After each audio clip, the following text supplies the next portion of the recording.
Hi, guys. Hey, thank you for coming out to watch this episode. I want to jump right into problems with the stomach and why your stomach hurts. This is a huge topic, so let's set the groundwork.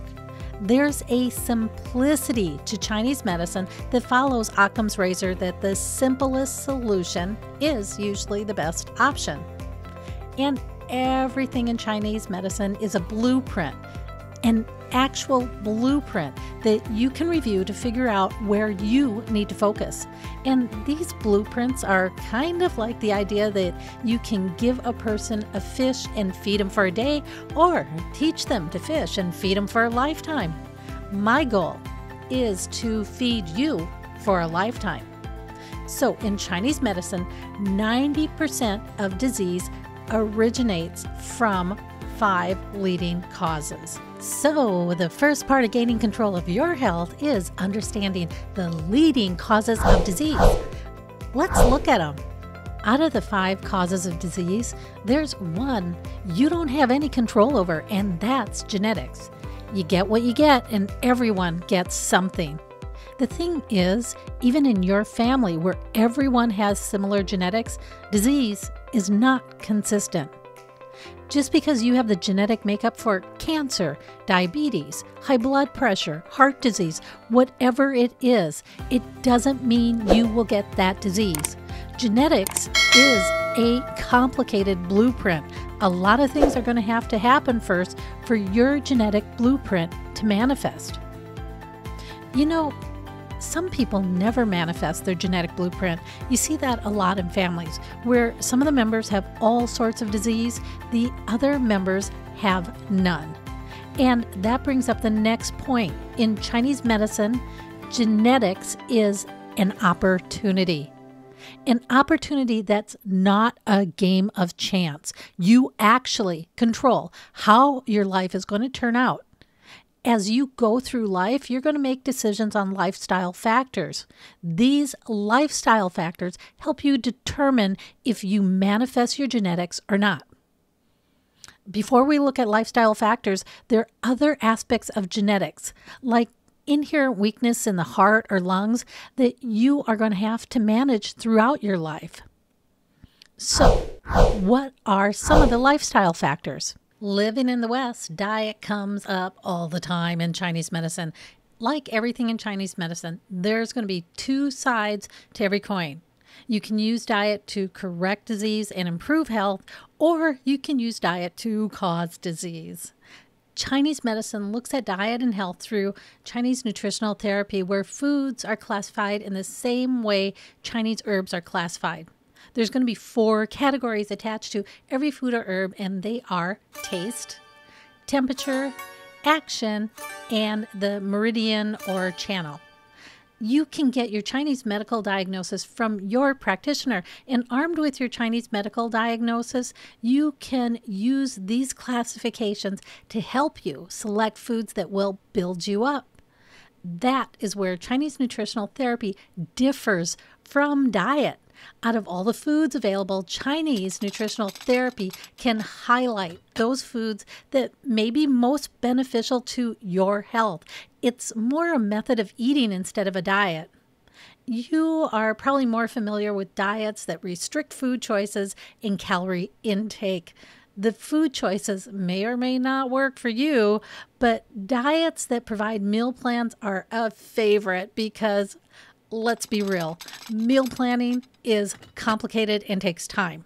So one way to incorporate Chinese nutritional therapy is to schedule an appointment with your provider and go over the meal plan you want to follow. Okay, so what's the next lifestyle factor? Well, the next lifestyle factor is the emotions, and emotions play as large a role as diet in your health.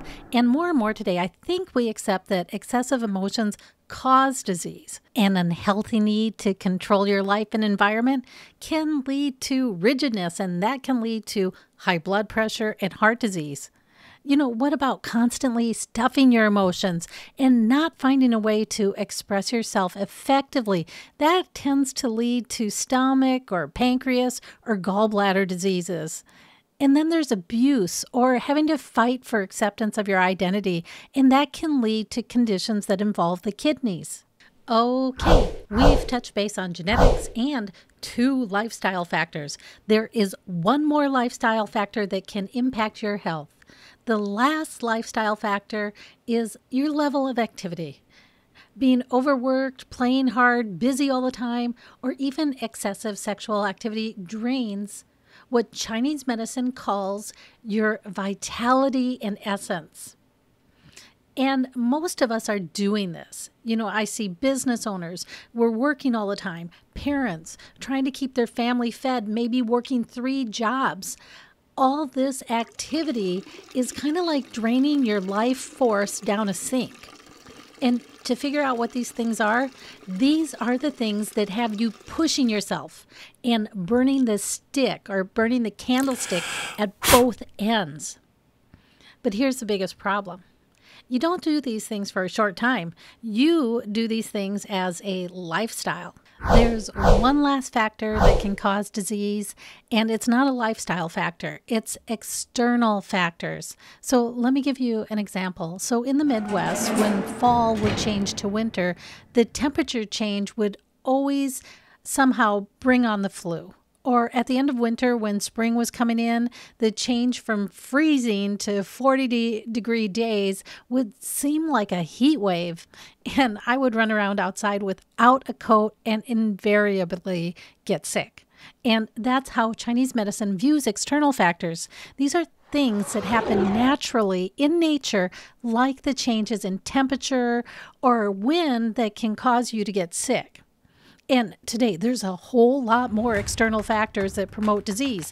We have excess pollution, electromagnetic radiation, noise pollution, population, chemicals, toxic exposures, accidents, medications, and on and on. Now, in general, the way around each of these 5 causes is by moderation or by modifying your behavior to reduce the damage. And what is the damage? Well, here again, the blueprint is pretty simple. These 5 things cause disease by either weakening your system, putting too much energy in one area, adding too much cold or too much heat, causing dryness, or trauma.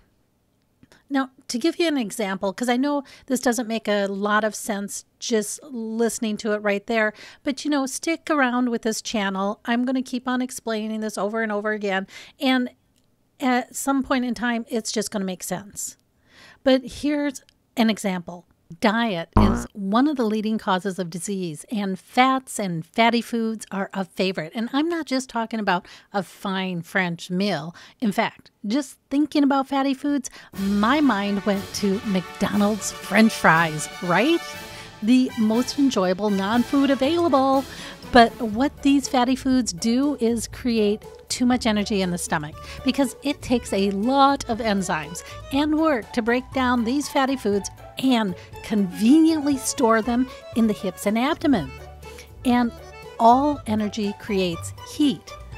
But when you are using your engines on overdrive, you create excess heat. The heat dries out the resources in your gut over the long run, and this heat will start to create heartburn. From there, the extra energy can start to cause problems in the gallbladder, pancreas, and heart. The problem with stomach pain is it becomes more and more common as we age. And if you're in your 30s or 40s and you're starting to experience heartburn, these next few episodes could be life-saving for you and the perfect opportunity to highlight how you can change things today so you don't suffer tomorrow. And digestive problems help you start to learn patience and perseverance, because when you get to the point of digestive issues, it takes a lot of work and many different angles to improve your situation. Although stomach problems are not one size fits all, there are some things you usually have to do in order to improve your situation, and I'm going to go over those too. So, over the next few episodes, I'm going to talk to you on each of the different causes of disease. I'm going to talk about why some common treatments for stomach pain could cause more problems in the long run. I'm going to cover topics on food, lifestyle, Chinese nutritional therapy, and supplements and other things you can do to help with your stomach pain. I'll talk about which ones can be more effective in the long run. The neat thing is, now you know. You only have 5 things you have to look at, and taking a bite out of any one of those things is going to improve your situation.